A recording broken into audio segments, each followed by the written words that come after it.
Pemirsa, umat Hindu di Bali menjalankan ajaran agamanya melalui 3 kerangka utama, yakni Tattwa, Susila, dan Upakara.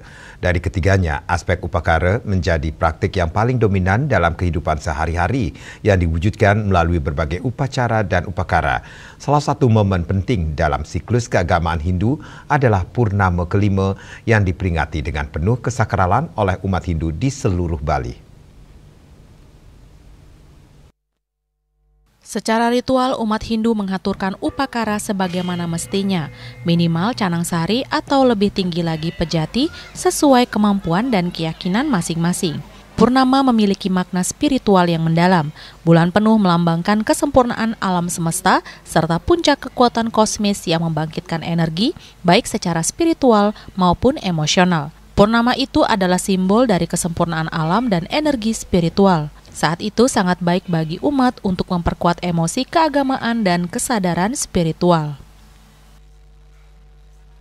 Oleh karena itu, setidaknya ada 4 dimensi yang bisa dilakukan umat Hindu tatkala datangnya menyambut, melaksanakan ritual di saat bulan purnama.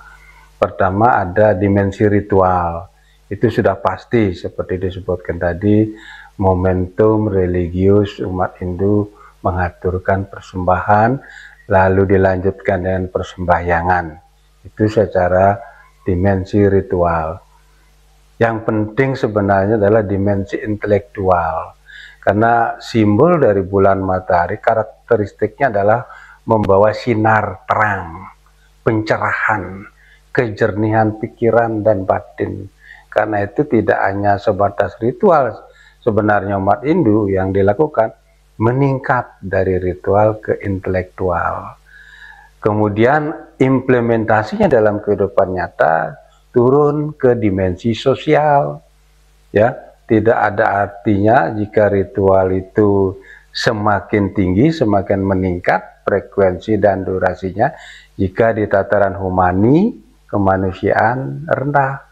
Karena itu ada dimensi sosial di saat rainan Purnama terutama, yaitu melaksanakan kewajiban Dana Punya. Lebih lanjut, Ketut Widana menekankan bahwa Purnama kelima bukan sekedar momen ritual, tetapi juga kesempatan bagi umat Hindu untuk melakukan pendakian spiritual.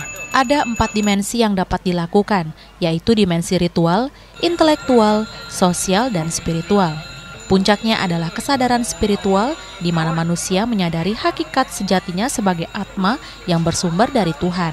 Ia menambahkan di saat bulan purnama sangat baik dilakukan berbagai laku spiritual seperti meditasi, samadhi, tapa brata yoga semadi, guna menyucikan diri lahir dan batin serta meningkatkan kesadaran diri menuju kesejatian sang atma.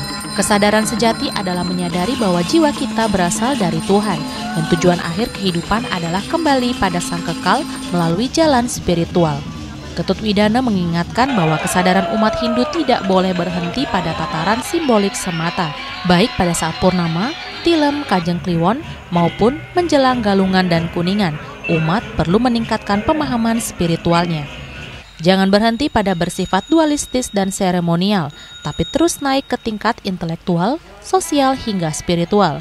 Itulah sejatinya makna dari setiap rerahinan, khususnya Purnama kelima. Hendra, Bali TV.